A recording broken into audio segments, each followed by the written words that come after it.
నమస్తే, welcome to our channel. ఈరోజు మన స్టూడియోలో ప్రముఖ ఆధ్యాత్మికవేత్త, జ్యోతిష్య పండితులు జయేష్ శర్మ గారు మనతో ఉన్నారు. గురువు గారితో మాట్లాడేద్దాం.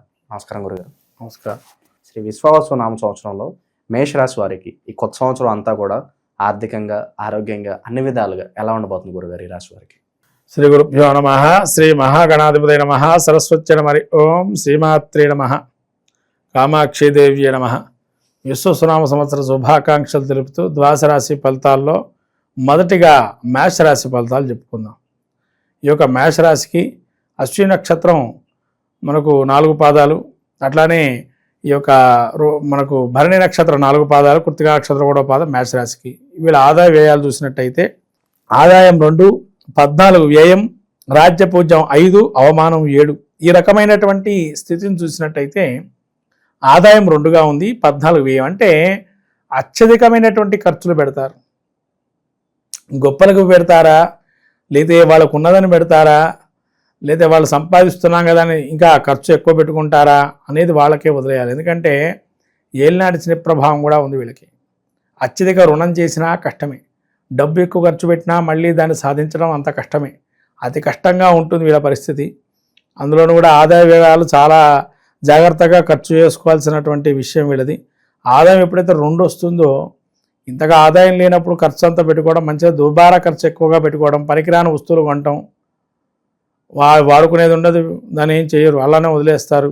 తర్వాత రాజ్యపూజ్యం 5 ఉంది. అంటే గౌరవించేటువంటి వారు 5, అవమానించేవారు 7. అంటే మిమ్మల్ని వెనకాల తిట్టుకోవడం వాళ్ళు ఇంకా 2 ఉంటారు. ముందర పైన మిమ్మల్ని మెచ్చుకున్నా కూడా ఇంకా 2 ఎక్స్ట్రా తిట్టుకునే వాళ్ళు ఉంటారు వెనకాల నుంచి. కాబట్టి శత్రువులు ప్రబలే అవకాశం కూడా ఎక్కువగా ఉంది దీన్ని బట్టి చూస్తే.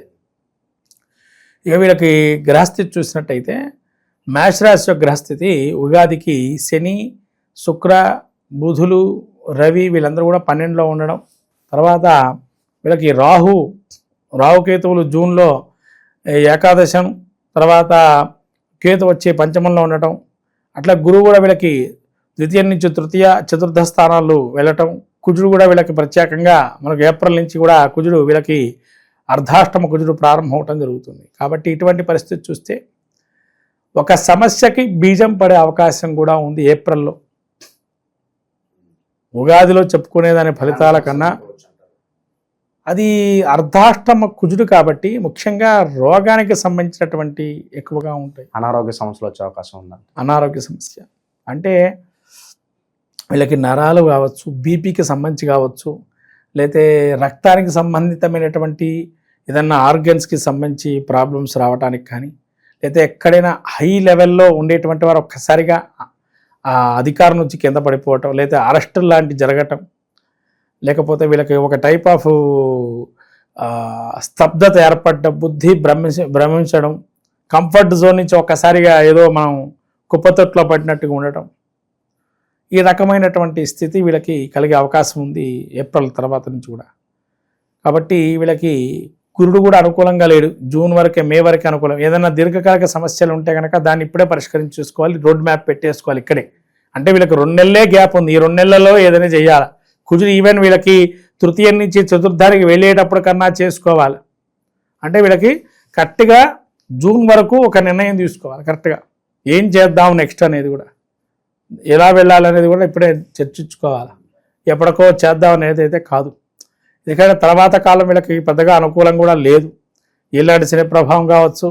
ఒక రాహు ఏకాదశంలో ఉన్నాడు కాబట్టి విదేశీకి సంబంధించిన వ్యవహారాలు మాత్రం జయం చేకూరే అవకాశం ఉంది మేషరాశికి. విదేశాలకు కానీ, కంటికి సంబంధించిన ఇబ్బందులు వచ్చే అవకాశం ఉంటుంది. తర్వాత చెవికి సంబంధించి కానీ, లేదా మోకాళ్ళకి సంబంధించి ఓవర్ వెయిట్ వల్ల మోకాళ్ళకి సంబంధించిన వ్యవహారాలు కానీ జాగ్రత్తగా ఉండడం మంచిది. విదేశీ విద్య, విదేశీ ప్రయత్నాలు చేసుకోవచ్చు. అలా ఏమన్నా మీరు ఉద్యోగ సంబంధించిన ప్రయత్నాలు చేసుకోవటం మంచిది. స్వదేశంలో పెద్దగా లాభం అయితే ఉండదు. అప్పుడు విదేశీ ప్రయత్నాలు చేసుకోవడం వల్ల లాభం చేకూరే అవకాశం ఉంది మేషరాశి వారికి. విద్యార్థులకు కూడా కొంతవరకు గడ్డు కాలంగా గోచరిస్తుంది. ఒకటికి ఎన్నిసార్లు చదివినా కొంత గుర్తుండకపోవటం, బుద్ధిమాంద్యం కావటం, పరీక్షా సమయంలో ఏదో రాసేయటం, బొటాపుట్టిన మార్కులు అనుకున్న దానికన్నా తక్కువగా మార్కులు రావటం.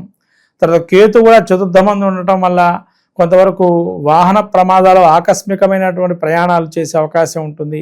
ఆ ప్రయాణాల వల్ల లాభం చేకూరకపోగా నష్టమే ఉండే అవకాశం ఉంటుంది.